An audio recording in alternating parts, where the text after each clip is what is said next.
ces travaux-là. Commencer à étudier n'importe lequel des scénarios, et surtout le scénario 3, va donc produire une eau potable qui va être multipliée, dans le coût va être multiplié par 4, voire peut-être plus, pour l'injecter dans des réseaux et les rejeter directement à la nature. Moi je pense qu'ici, tout le monde, on l'a vu, on a un bon sens paysan. Il y a pas mal de paysans dans le coin, j'en suis un fils de paysan.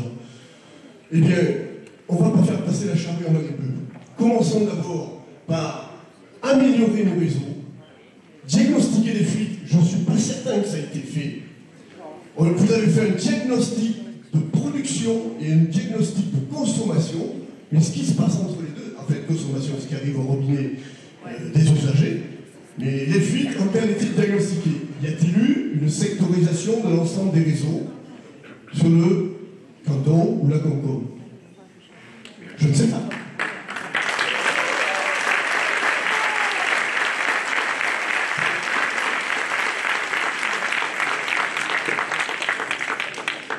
Bonsoir à tous. Alors, la première question au niveau des pertes. Donc, les pertes ont bien été prises en compte dans les bilans besoins ressources. Elles apparaissent dans la diapositive. Elles sont sommées aux consommations. Donc, les pertes ont été calculées par les différents bureaux d'études pour toutes les collectivités compétences, une par une. Donc, on a les pertes et les rendements des réseaux et les indices de pertes sur la totalité des communes de XVD. Le problème, c'est que faire une moyenne, ça veut rien dire.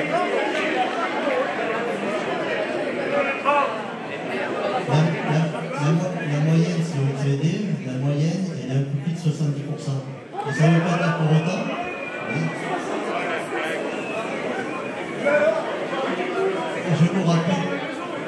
Je vous rappelle que les rendements sont calculés à partir des données des collectivités. Non,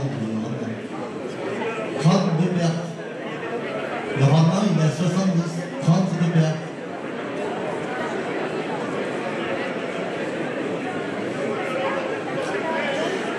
Donc 32 pertes, hein, attention, c'est pas 70 de pertes, c'est 32 pertes. Une question de monsieur le maire de Saint-Marcel d'entrée.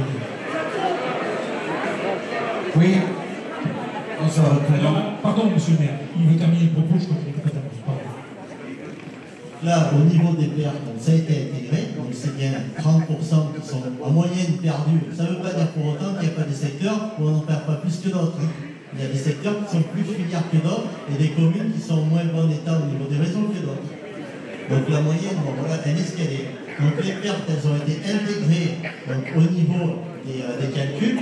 On a également fait l'objectif de rendement cible que vous avez indiqué. Donc dans les bilans, dans les scénarios, il a été intégré tous ces rendements existants au jour d'aujourd'hui. Et ceux qui étaient très mauvais, on les a simulés pour les faire remonter jusqu'au rendement cible.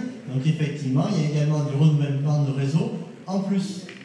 Donc ça veut dire que dans le bilan, on ne met pas des pertes considérables pour avoir des ressources à injecter plus qu'il ne devrait. On se reste calé avec des rendements cibles conformément au décret. Est-ce que c'est bien raisonnable du point de vue écologique et économique d'injecter de l'eau dans des réseaux qui fuient qui va coûter 6 € le mètre cube? Non mais écoutez, on fait le calcul pour déterminer la ressource qu'il nous faut au total à partir de rendements qui sont jugés bons et satisfaisants en milieu rural. On est sur les indices que vous avez atteindre, c'est-à-dire quasiment de 70%. Tout ce qui est en dessous, il va falloir investir pour justement remonter à ce niveau raisonnable, pour éviter de chercher de la ressource pour rien. Sur les 30% de pertes, on va peut-être en gagner la moitié, 15, les besoins qui sont pris en compte, il y a déjà cette extrapolation où on a remonté les communes qui n'étaient pas à ce rendement. C'est-à-dire qu'on n'a pas été chercher ce volume d'eau pour rien. Ça sera de l'investissement à faire sur les canalisations. Et on n'a pas, justement, on essaie de ne pas gonfler le bilan. Et alors au niveau de la sectorisation, je finis pour... il y avait une question également sur la recherche des fuites. La sectorisation, elle est qu'en cours, c'est-à-dire que les compteurs sont en train d'être posés sur les différentes collectivités pour justement réduire la maille et identifier les tronçons les plus fuyards et ceux qui sont à renouveler en premier.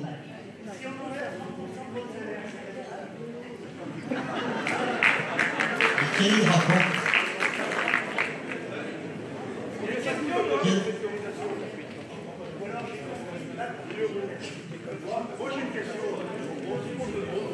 Alors attendez, s'il vous plaît, parce qu'il y a le micro qui est là-bas, sinon ça va être compliqué. Monsieur le maire de Saint-Marcel. Oui, bonsoir. Jean-Pierre Lechat, maire de la commune de Saint-Marcel-en-Trailles. Vous dites comme ça que l'eau va passer en 2026 communautaire. Moi, je suis en régie municipale, donc l'eau sera transférée à la communauté de communes. Moi, ma question, elle est de savoir si vous attendez 2026, et quand c'est 2026, année fatidique, pour qu'il y ait un changement de maire dans pas mal de communes, les anciens s'arrêteront, peut-être de nouveaux vont arriver, est-ce que vous allez laisser cette épée de Damoclès au-dessus de la tête en n'ayant pas eu le courage de prendre la décision de savoir si vous voulez créer une régie communautaire, c'est-à-dire que ce seraient les élus qui auraient la gestion de l'eau, qui calculeraient le prix de l'eau. Chacun pourrait au moins décider communément sur le même territoire, mais avec une participation aussi de la population sur ce produit-là, en créer un vrai service public au niveau de la communauté de communes. Et non passer ça.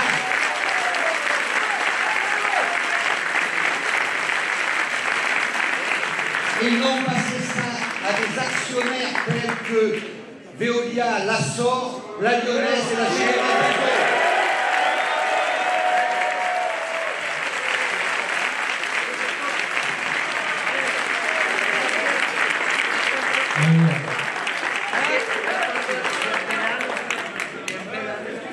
Je trouve un peu de café le procès d'attention que Jean-Pierre Lechat vient de nous faire.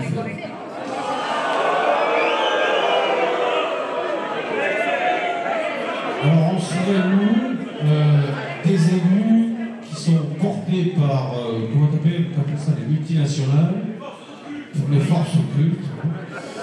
Non, l'idée c'est que avant 2026, on ait évoqué le problème de la gouvernance de l'eau sur le territoire. Ça fera l'objet même certainement de votes à conseil communautaire.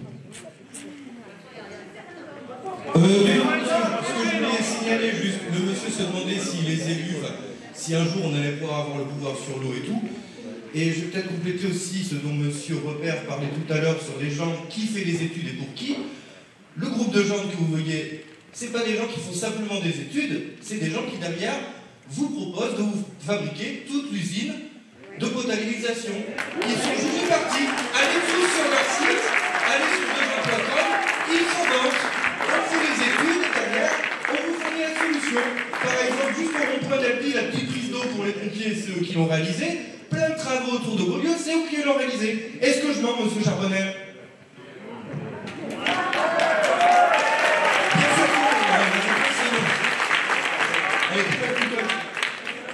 Et je vais vous répondre, comme tous les bureaux d'études, les bureaux d'études font à la fois des études et font des travaux, et suivent des travaux.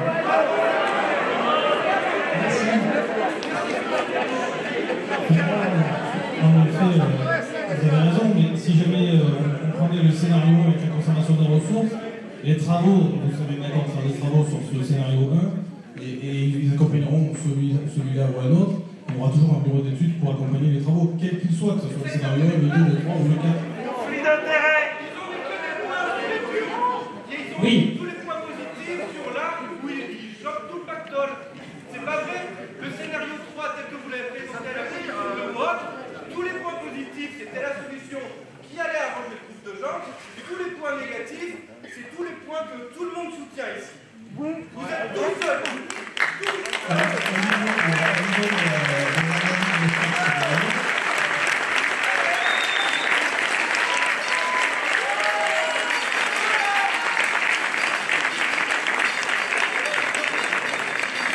Au niveau de l'analyse de chaque scénario, on a mis effectivement des avantages et des inconvénients qui semblaient être justes par rapport aux critères demandés. Après, chacun est libre de faire sa propre opinion et les élus après choisissent. C'est pas nous qui choisissons. Juste un truc. Oui, voilà, je voulais reparler donc à la suite de ce que je disais, c'est que personne n'a démontré l'utilité des unités de reminéralisation. Dans le scénario numéro 1, les unités de reminéralisation, c'est 5,3 millions d'euros, rien que ça. Donc si vous enlevez ces 5,3 millions d'euros, c'est le scénario numéro 1 qui est largement gagnant au niveau financier. Donc comme vous n'avez pas démontré l'utilité pour moi, en fait, c'est complètement illégal de partir sur ce truc. Voilà. Et ensuite, je voudrais dire une autre chose, souligner une contradiction fondamentale sur le principe de la ressource unique, en fait. C'est que, d'une part, monsieur Grégoire, en fait, vous dites qu'on va devoir économiser de l'eau, et vous êtes, en tant que vice-président de la Comcom, particulièrement motivé pour sensibiliser les gens à économiser l'eau, et d'après le changement climatique, etc., et puis le bulletin météo qui nous a été présenté, eh bien, voilà, ça paraît logique. Et de l'autre côté, vous voulez faire un investissement pour cette jeune institution XVD, là, où en fait elle se retrouverait en 2026 avec un énorme fardeau financier, c'est-à-dire une énorme usine et un énorme réseau, voilà. Et là-dessus, qu'est-ce qu'il devrait faire le gestionnaire? Il devrait aller chercher des clients et trouver des gens qui consomment pour rentabiliser son truc. Donc c'est complètement contradictoire avec le fait de vouloir économiser l'eau. Il y a deux attitudes. Soit la raréfaction de l'eau, on la constate, on voit tous bidule, machin, le bulletin météo, les scientifiques qui disent « Ah, mais ça... » Mais il y a deux attitudes. Soit, effectivement, on s'en remet au local, on se parle, en Xavier, on se parle, et on se dit « Ah, mais il y a manque d'eau, on va diminuer le besoin, la traits du roux, etc. » Les agriculteurs vont s'en sortir avec des solutions, ils ont des solutions. Et soit, on s'en remet à la superstructure. Et la superstructure, actuellement, mais c'est elle qui est la cause du changement climatique. Si vous regardez la responsabilité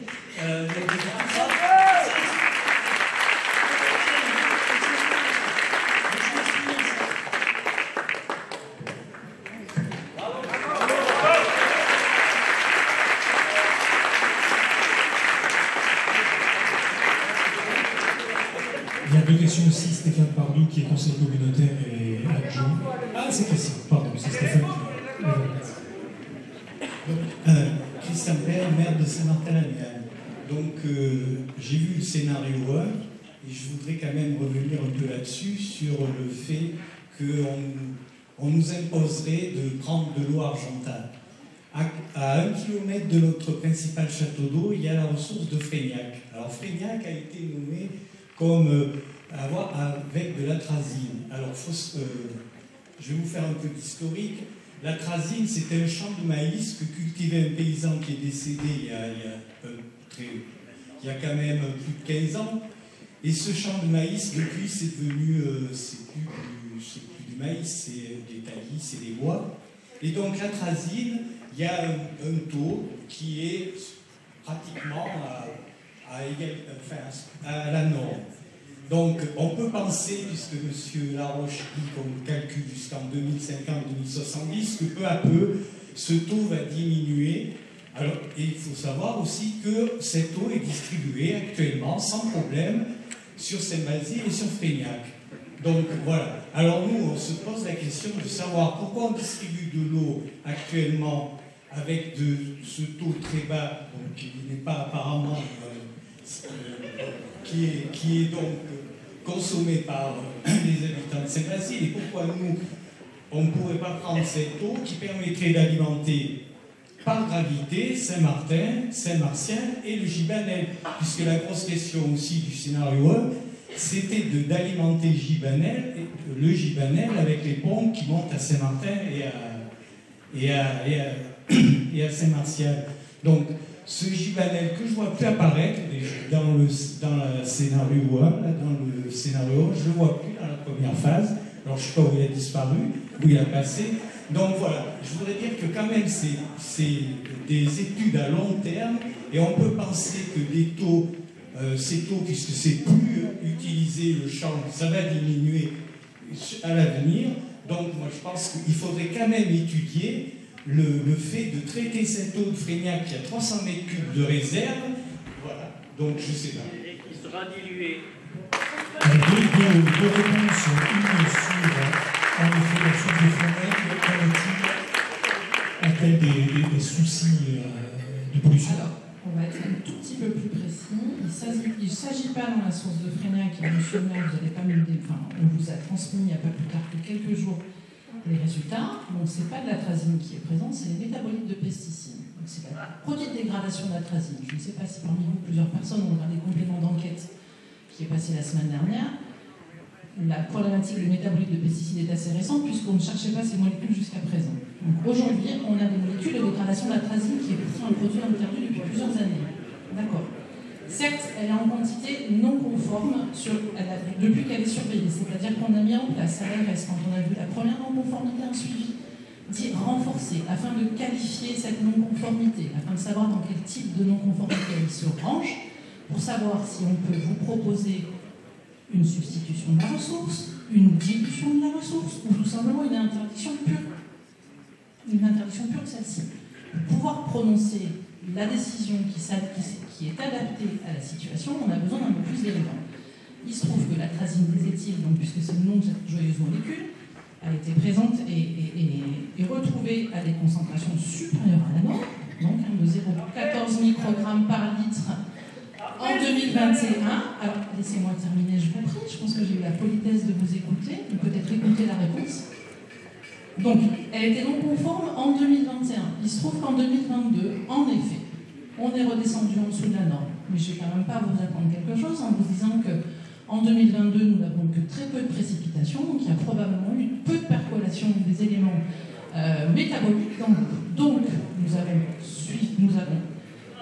nous avons continué le suivi sanitaire renforcé pour pouvoir, une fois de plus, qualifier de manière précise cette non-conformité et ne pas imposer à une collectivité une décision qui serait prise à la légère, puisque c'est un petit peu ce qu'on est en train de nous reprocher. Ensuite, deuxième chose, une instruction qui date du 18 décembre 2020 du ministère de la Santé précise que lorsque dans un territoire il y a une capacité, une possibilité de se raccorder à une autre ressource, je ne peux pas.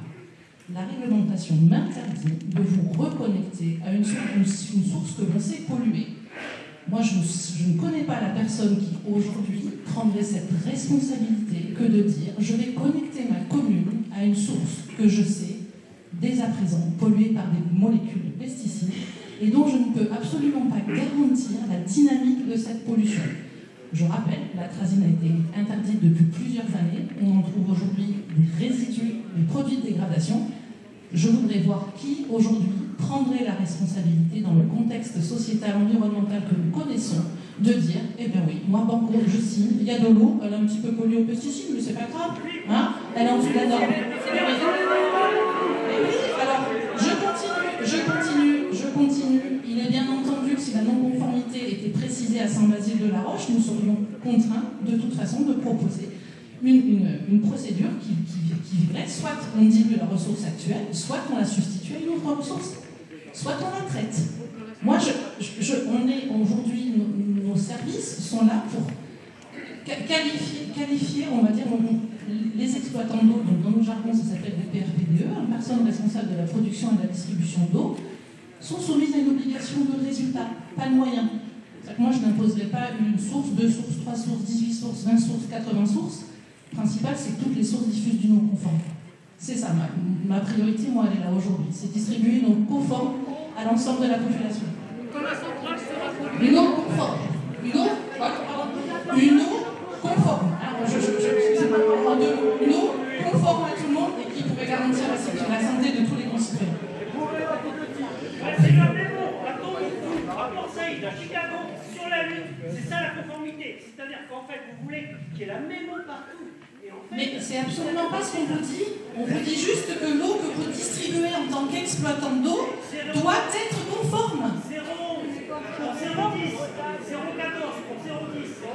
Mais donc vous êtes en train, monsieur. Si nous, on doit augmenter notre captage très bien, alors je pense que toute la France entière, elle abandonne. Parce qu'il y a de la tragédie, il y en a partout. Partout. Je suis d'accord avec vous. Un article du Monde disait la semaine dernière, exactement le 21 septembre, que plus de 20% de la population française consomme aujourd'hui et non conforme vis-à-vis des pesticides. Je suis d'accord, mais après c'est à vous de prendre la responsabilité d'alimenter votre population. Allez, il n'y a que question du maire de Haute-Fage et Joël Desbras qui s'est... Oui. Camille Carnier, maire de Haute-Fage. Donc je vais quand même réagir à ce qui vient d'être dit par Mme Raslet.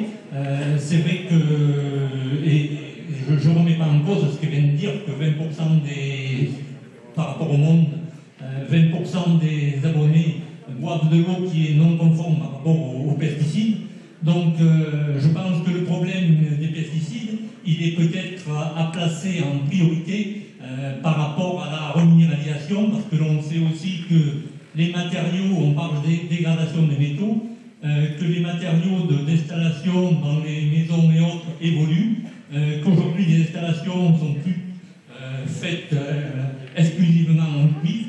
Donc je ne sais pas si les nouveaux matériaux résisteront mieux à l'agressivité de l'eau, mais en tout cas au niveau, et ça a été dit, l'eau de Trégnac, l'eau de Volvic ou autre, ont des pH similaires aux nôtres, et pour la santé humaine, c'est certainement une eau de qualité.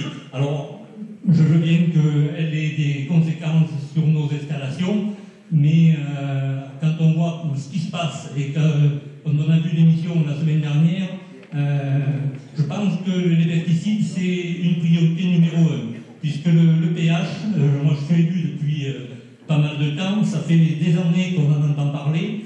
Les premières communes qui ont essuyé les plâtres ont fait des installations de reminéralisation qu'on avait préconisées, des bureaux d'études qui avaient été financés par les agences et autres.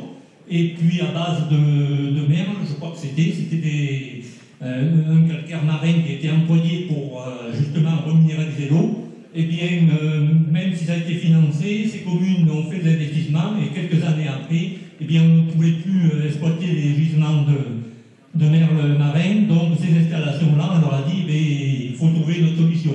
Donc les investissements avaient été faits, les communes ont continué de payer et elles ont dû souvent, si elles veulent respecter la loi, refaire un nouveau système. Voilà. Ça c'est pour la partie reminéralisation. Ensuite, je pense que par rapport aux besoins qui sont estimés pour les communes, je pense que là aussi, il y a déjà, pour certaines communes qui avaient fait les schémas il y a quelques années, puisque certaines communes avaient fait leur schéma avant même que la Comcom ne le lance à l'échelle intercommunale. Alors, elles ont participé, puisque là aussi, les exigences du schéma de l'époque n'étaient pas les mêmes qu'aujourd'hui, donc il a fallu des compléments pour ces communes-là. Mais le problème, même si je ne suis pas corporatiste, je suis agriculteur, et je pense que le problème de l'eau, ça dépasse bien les agriculteurs, c'est tous les citoyens qui sont concernés, mais les agriculteurs sont des gros consommateurs d'eau. Et je pense que la politique qui a été menée à la fois par le conseil départemental avec la ZAFAC, j'ai vu récemment que le CPUE faisait une intervention, je crois que c'était au premier arrondissement de Bruxelles, pour les aménagements et autres, pour aider les agriculteurs à faire des points d'approvisionnement pour leur bétail ou autres. Et je pense que ça, c'est une bonne chose. Monsieur l'hydrogéologue a dit tout à l'heure qu'il n'y avait pas de possibilité d'avoir de gros forages avec des gros débits, mais je pense que le monde agricole est réparti sur le territoire, qu'il y a des solutions qui peuvent être trouvées à l'échelle des agriculteurs. Pour ma part, je n'aime pas prendre mon exemple, on a une exploitation laitière. Il y a quelques années, on a fait un forage, et ça fait 3 ans, et 3 ans qu'on vit sur le forage. Et pour exemple, c'est pratiquement 10 mètres cubes jour qu'on prend sur le forage, et ces 10 mètres cubes, ils se sont retrouvés dans le château d'eau de la commune pour être distribués à l'alimentation des usagers. Et sur d'autres secteurs, puisqu'on a une commune qui a plusieurs points de distribution, d'autres agriculteurs ont fait des aménagements, et là aussi on a retrouvé, alors qu'on faisait de l'interconnexion avec notre château d'eau avant, et bien aujourd'hui on passe par rapport à ça. Par rapport au débit des sources, alors certes, certaines sources ont baissé, on les contrôle quand on est en régie municipale depuis des années. J'ai ressorti les chiffres de 2003, c'était une année sécheresse aussi, où sur le canton de Saint-Privat, s'il n'y avait pas eu l'orage du 15 août, eh bien, on aurait été aussi en temps de sèche. En période d'étiage comme aujourd'hui, les sources principales de la commune sont à peu près à la même situation qu'en 2003. Donc je pense que là aussi, s'il y avait un accompagnement encore plus fort des pouvoirs publics pour aider les agriculteurs à trouver des solutions réparties sur le territoire, ça donnerait de l'aisance pour les châteaux d'eau des communes. Et je pense que là aussi, ça serait une vraiment bonne chose. Et puis, Victor l'a dit tout à l'heure, les bêtes ne se trompent pas. Les bêtes n'ont pas forcément besoin d'eau reminéralisée ou traitée. Et je pense que là aussi, au niveau coût, parce qu'il faut bien connaître que le monde agricole aujourd'hui connaît des difficultés par rapport au coût de production à l'envolée de toutes les énergies, et que si on rajoute en plus un prix de l'eau multiplié par 2 ou par 3, je pense qu'il y en a beaucoup qui mettront la clé sur la porte. Et pour l'aménagement du territoire, ça a été dit tout à l'heure, je pense qu'encore il est important de garder un maillage d'agriculteurs sur notre territoire.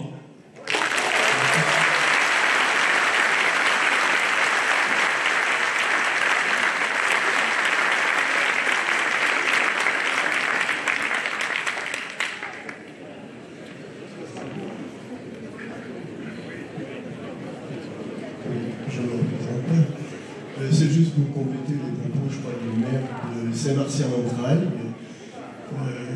Je vais essayer de parler un peu plus fort, je suis un peu enroué. Oui, en fait, c'est pour revenir un peu sur le service public de la gestion de l'eau. Et je voudrais aussi m'appuyer sur la loi NOTRe. Mais la loi NOTRe, savez-vous ce qu'elle a prévu? Il y avait en France 30 000 services de gestion publique de l'eau. Ce que prévoit la loi NOTRe, c'est de diviser par 10 le nombre de services publics de gestion de l'eau. Donc, je pense qu'on a tous compris que derrière ça, eh ben, M. Glassor, M. Veolia, et puis bien d'autres, hein, ça les intéresse fortement. Voilà, c'était une réflexion. Peut-être une réponse est-ce qu'en effet, enfin, il va falloir décider à un moment donné si l'aventure en mutualisé, la décision elle appartient à qui justement? À privé, public? La décision elle appartient aux élus. Elle appartient aux élus. Bien sûr qu'elle appartient aux élus.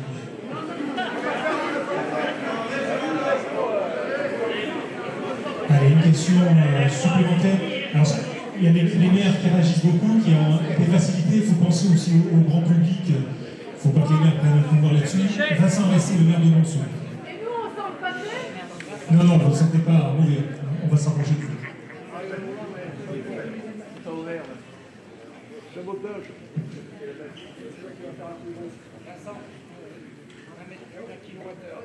Ouais. Je vais pas être long. Bonsoir à tous, monsieur le préfet, monsieur le président, madame la présidente. On a besoin de mettre beaucoup de choses à plat ce soir.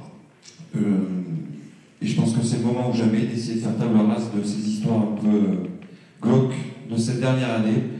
C'est vrai qu'avec quelques collègues, ça nous paraît aberrant, ce scénario, digne des plus grands scénarios de Claude Lelouch.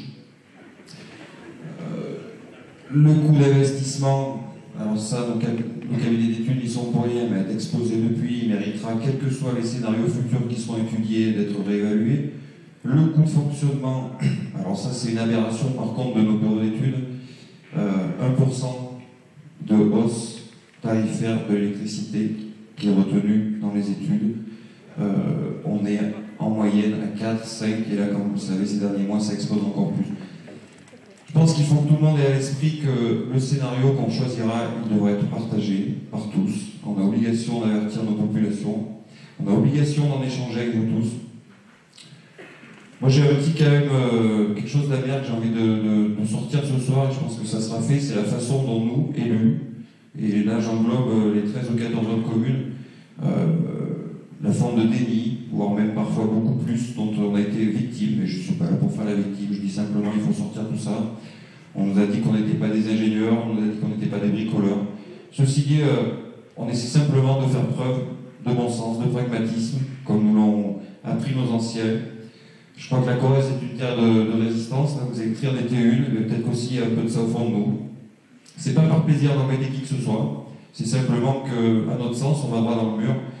Et pour rebondir, et j'en arrêterai là sur la présentation de M. Floch tout à l'heure, je la trouve hyper intéressante et elle va venir que argumenter dans le sens de notre réflexion. Pourquoi? Si on regarde la carte géologique de France, Tout le bassin amont d'Argentat, le bassin versant de la rivière, est sur la même zone géologique. Donc la zone cristalline, pas de réserve en eau. Aujourd'hui, on a une rivière qui a 8 mètres cubes secondes, donc presque 2 fois moins que le débit qui est censé être réservé. Posons-nous la question, demain, les barrages sont vides, il a fallu consommer toute l'eau qui était stockée pour faire tourner notre électricité un peu partout en France. Posons-nous la question, si demain on prélève tout sur la rivière, de sa source jusqu'à sa confluence, dans quel état sera notre rivière? C'est pourtant, n'oublions pas, notre principal trésor d'attractivité sur notre territoire. Alors oui, Pascal, tu as parlé tout à l'heure d'aménagement du territoire, et tu as complètement raison, mais ne sacrifions pas notre rivière, alors qu'à côté, on a la chance, comme ça a été rappelé, d'avoir des grosses sources sur le puits du bassin, d'avoir des sources sur Saint-Privat, d'avoir des sources sur Haute-Fage, d'avoir des sources sur Monceau et partout ailleurs. Voilà, je vous remercie.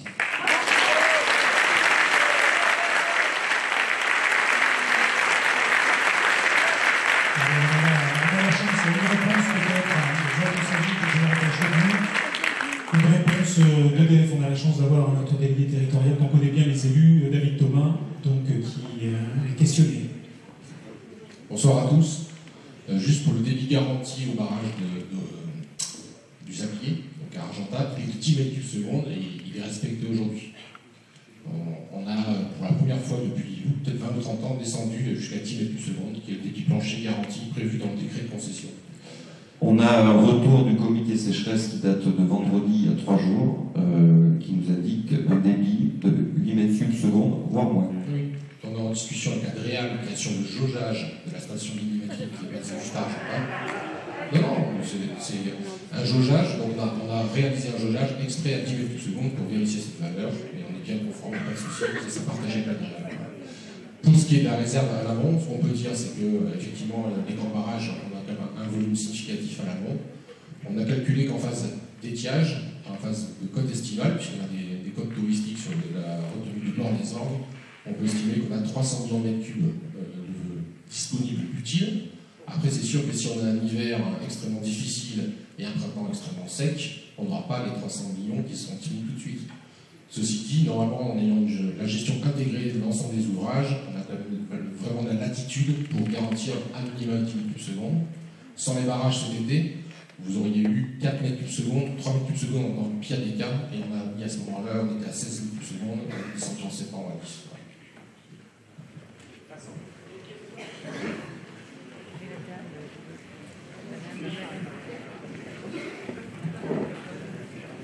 Bonsoir. Bonsoir, je suis Bernadette Grivel de Monceau. Je voulais juste vous dire que nous, le commun des mortels, la question qu'on se pose, c'est cette eau qu'on va nous envoyer de la Dordogne, qui va passer dans plein de produits chimiques. On n'a pas envie de la boire.